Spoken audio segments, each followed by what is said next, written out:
Hey there, Captain Mutant here. On New Year's Day, the BBC released Spyfall, the first part of a two-parter and the return of Doctor Who after a whole year's absence. And I didn't even know this was happening. Yes, I knew the series was coming back, but I'd missed any info that New Year's was the date.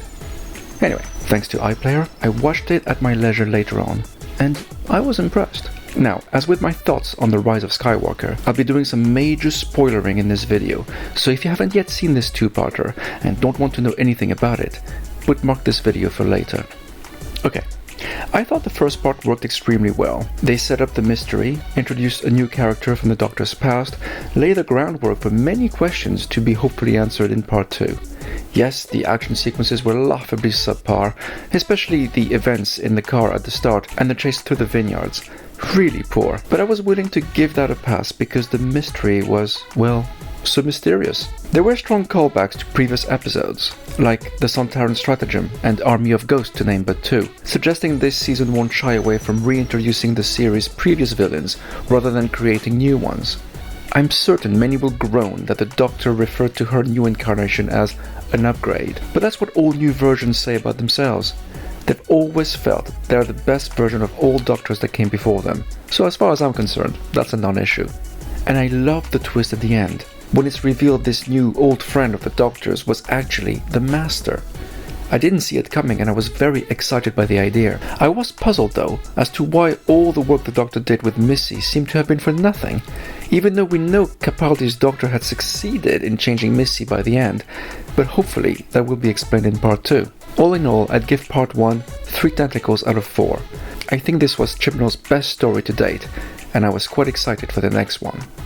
Well, until I saw the next one. Oh boy, what a letdown.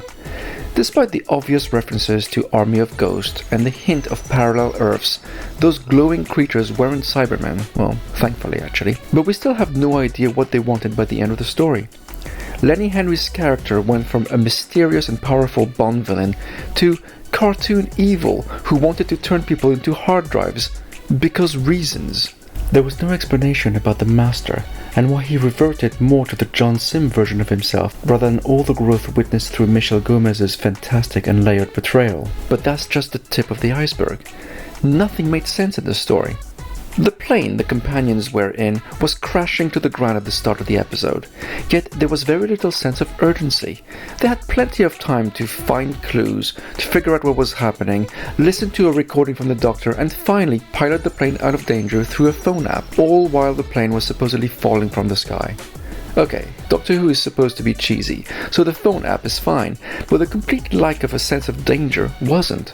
Meanwhile, the Doctor meets 2 characters from the past, big historical female characters. That's fine too, after all, we've met many historical figures before, like Agatha Christie, Queen Victoria, Queen Elizabeth I, Shakespeare, Van Gogh, and Churchill, to name but a few. But the difference here is, they weren't actually integral to the plot.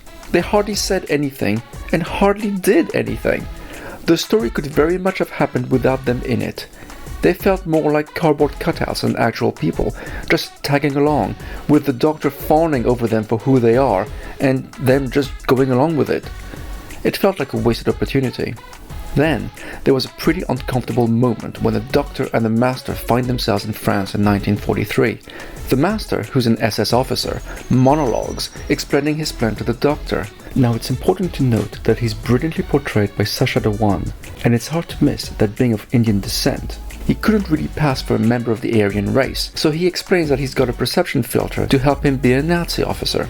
Then the Doctor reveals that she managed to send a message to the Germans, letting them know the Master's actually a double agent, and the Nazis aren't too happy with him now.